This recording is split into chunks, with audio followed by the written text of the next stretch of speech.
Kavya trials అయితే చేస్తూ ఉంటుంది. అంతకుముందు కావ్య దుర్గాల కుటుంబానికి డిజైనర్గా వర్క్ చేసింది. అంటే ఎవరికీ తెలియకుండా డిజైన్ గీసి ఇచ్చేది.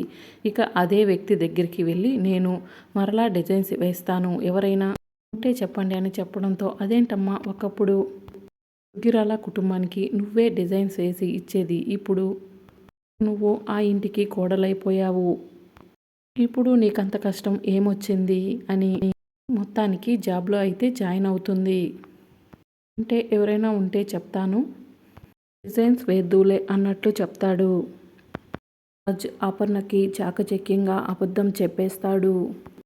ఇక రాజ్ ఏదిరా ఎక్కడికి పోయిందిరా అని అడుగుతూ ఉంటే, గుడికి వెళ్ళింది వచ్చేస్తుందిలే అని ఒక రాజ్ తనకి కావాల్సినవన్నీ చూసుకుంటూ ఉంటాడు. కానీ అపర్ణకి డౌట్ కొడుతూ ఉంటుంది. ఏదో జరిగింది, నేను లేనప్పుడు వీళ్ళు ఎవరూ సమాధానం చెప్పడం లేదు.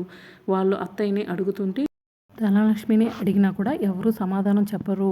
మరి మరి నా మనసుకి ఏదో కీడు కలుగుతుంది. అత్తయ్య ఏమి అయ్యింది, వదిలిపెట్టిపోదు కదా అని, అటువంటి అమ్మాయి ఎక్కడికి వెళ్ళిపోతుంది నాకైతే అర్థం కావడం లేదు అని అయితే అని చెప్తూ అనుకుంటూ ఉంటుంది. ఒకసారి ఫోన్ చేయరా, త్వరగా రమ్మని చెప్పరా అంటుంటే, సరే చేస్తాను మమ్మీ అని తప్పించుకొని వెళ్ళిపోతూ ఉంటాడు.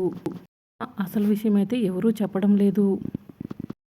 నువ్వు చెప్పరా, నువ్వు నోరు మెదపరా అని అపర్ణ పడుతున్న తాపత్రం చూసి ఇక రుద్రాని రాహుల్ ఏమనుకుంటున్నారంటే, మన మీద చేతులకి మట్టి అంటుకోకుండా మన వదిన పైకి వెళ్ళిపోద్ది, ఖచ్చితంగా కావ్య గురించి నిజం తెలుసుకుంటే సాయంత్రం లోపే వీడికి అసలు అబద్ధం చెప్పడం కూడా సరిగా రాదు అని చెప్పి నవ్వుకుంటూ ఉంటారు.